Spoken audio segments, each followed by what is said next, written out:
Nós certamente vivemos uma experiência, estamos passando por uma experiência muito edificante em termos de nação. Mas antes de fazer alguma consideração, eu quero só avisar de que vou estar me posicionando na próxima sessão ou na segunda a respeito dos temas relativos à CEMED, à educação. Hoje não, porque ainda vou aguardar a resposta do requerimento que foi feito hoje, que temos entrada hoje, para eu poder ter uma ideia mais exata, para poder falar com maior propriedade aquilo que já estou imaginando que esteja acontecendo. Mas realmente não dá para deixar de fazer algumas considerações sobre o momento histórico que vivemos. E, apesar de todas as variantes desse tema, é importante que façamos uma leitura muito ampla, e eu prefiro, nesse momento, fazer uma leitura mais pessoal e familiar.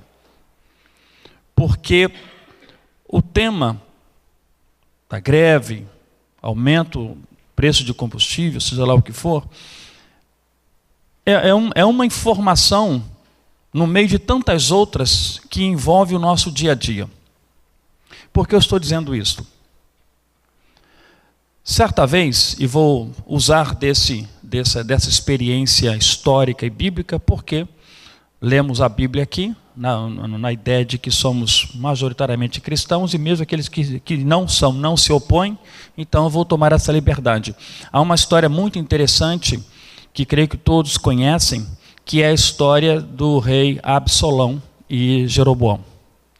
O rei Absalão, segundo a história bíblica, filho de Salomão, herdeiro legítimo do trono, ele, nos seus primeiros atos de governo, ele é confrontado, ele é chamado a atenção pelos líderes das tribos do norte, das 10 tribos do norte. Isso é história, eu ensino isso na escola. E nesse confrontamento, o povo, os líderes chegam até ele e pedem para que ele reduza a carga tributária, porque era pesada demais. Porque Salomão, com toda a sua sabedoria, toda a sua ostentação, era paga com os impostos dos povos. E Salomão cobrava caros os impostos.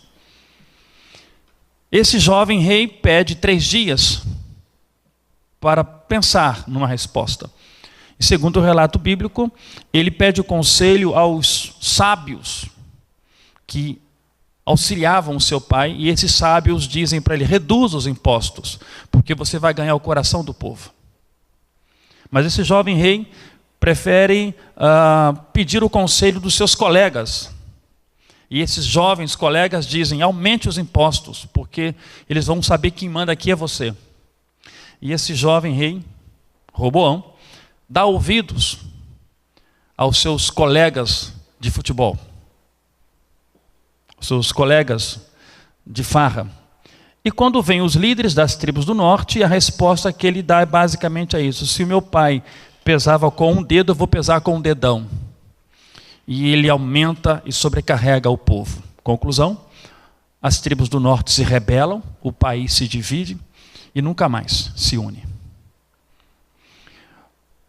O livro de Provérbios nos ensina que uma nação, um governo só é justo, só é correto quando ele é justo, quando ele tem preocupações com o seu povo. O apóstolo Pedro, em suas cartas, nos ensina a orarmos para que os nossos governantes, que são instituídos por Deus, sejam sábios, sejam homens sábios, prudentes, para que tenhamos paz. Portanto, como cristãos, ou simpatizantes da fé cristã, ou simplesmente simpatizantes da paz, não podemos negligenciar este fato. Nenhuma nação no mundo sobrevive quando os seus governos são injustos e expoliam o seu povo. O Brasil experimentou na sua história, e por isso esquartejaram, entre outros motivos, mataram e esquartejaram Tiradentes, porque ele lutou contra o quinto dos infernos, contra a tributação de 25%, de 20% sobre o que era produzido nas minas, em Minas Gerais. O Brasil tem história das explorações feitas sobre o nosso país, sobre nossas riquezas, sobre o nosso povo. Nós fomos forjados pela forja da exploração. E o Brasil, ao contrário do que alguns pensam, o Brasil nunca foi um povo pacífico e pacato na sua história. Tivemos dezenas de rebeliões, sabinada, cabanagem, farroupilha, esparramadas pelo nosso país. Mas, infelizmente, nos últimos 50 anos, o brasileiro, nós temos perdido os valores mais sagrados do cidadão, que é o valor da família, o valor da coletividade. Porque quando nós nos permitimos ser influenciados por mídias, pela facilidade da modernidade, e achando que tudo vai dar certo no final, e quando digo nós, estou me referindo especificamente às instituições que historicamente têm tratado e trabalhado as famílias. Estou falando das igrejas, não importando se protestante ou cristã católica. Estou falando dos centros espíritas também. Estou falando de todas as instituições que nesse país foram construídas em cima da família, dos valores das famílias.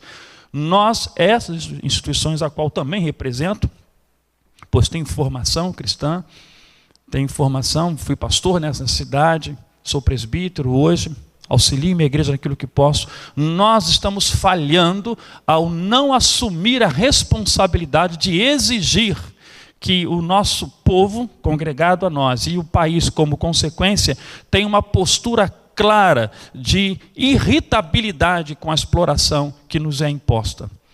O que aconteceu na nossa história, o que está acontecendo agora, é simplesmente uma gota d'água que não precisaria ter acontecido se nós, que formamos o caráter da família, nós que formamos a opinião das famílias que constituem esse país, ensinássemos aos nossos filhos e vivêssemos esse princípio de não aceitar ser explorados, mesmo por um governo corrupto.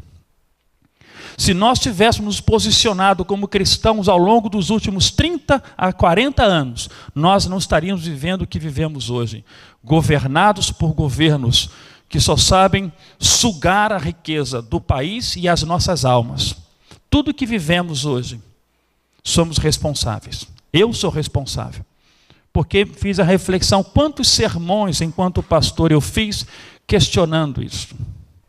Fiz a reflexão na minha vida histórica de denominação, quantas vezes a minha denominação de origem é batista se posicionou na revolução, por melhor que ela tenha sido ou pior que tenha sido, a denominação se calou. Agora ela se manifestou, mas é uma denominação que tem mais de 200 anos de história no país. Somente a CNBB se posicionava. Onde estamos nós, cristãos? Agora, quando há um tema mais picante, que mexe, por exemplo, a questão de gêneros, aí há um debate acalorado, com ofensas de todos os lados, defendendo a bandeira da família. Mas e nas coisas do nosso dia a dia, quando somos roubados por esses impostos absurdos? Onde estávamos? Estávamos usufruindo das benécias do poder público. Estávamos lá. Hoje em dia se questiona se as igrejas, por exemplo, devem declarar imposto de renda. Não queremos, nem queremos pagar o IPTU. Será que não deveríamos também dar o exemplo como instituições?